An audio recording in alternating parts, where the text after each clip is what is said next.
من اجواء المعيشه يا جماعه باسطنبول، مطعم لبيروت فلوريا، مطعم لبناني بامتياز، حاضرين لي سفره لبنانيه غير شكل. يا لك مرحبا، اهلا وسهلا فيكم، كانك بلبنان. كأني بلبنان. لايف از جود وذ لبنانيز فود. يا سلام، فيروز كمان.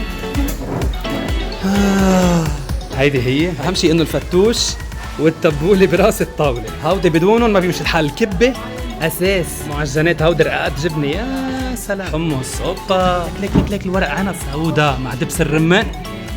هيدي راس عصفور، ليكو سكالوب تبل، والبطاطا الحرة. هيدي رويال مشاوي. وين الطاووق؟ كبة لحمة، كبة دجاج، والسلام على السلمون. يلا بسم الله. انا كلبناني رقات جبنه وكبه، امسكهم باليد الثانيه مع والله لو زحلق كلهم لقمه وحده يا وطني. فايق يا هوا انا سوا، لا لا لا لا، الله الله. يا سلام على بهاراتها، حشوتها الغنيه والهشه، كده رائع والله.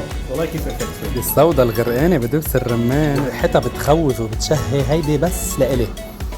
ليك هيدي اذا بردت طيبه وما بتزنخ بتجنن ما شاء الله. هيدي بتعملوا جوره بالخبز السخن، بتسقطوا لها متبل هيك عم يوقع يا معلم.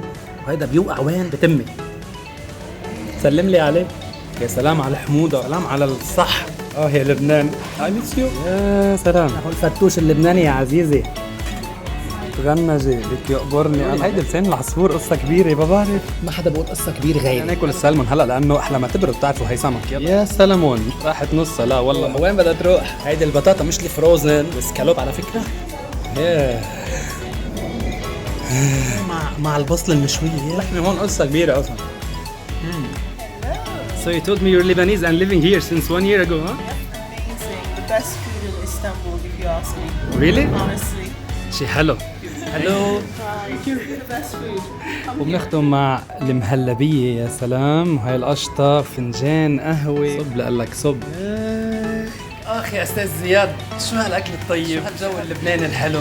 مطعم استاذ زياد مانجر اكيد ومقصر، واكيد رح يستقبلكم باحلى ستاف واحلى اكل في مطعمكم لبيروت. اهلا وسهلا. يلا. على فكره في ارجيله عم بيقولوا طيبه كمان.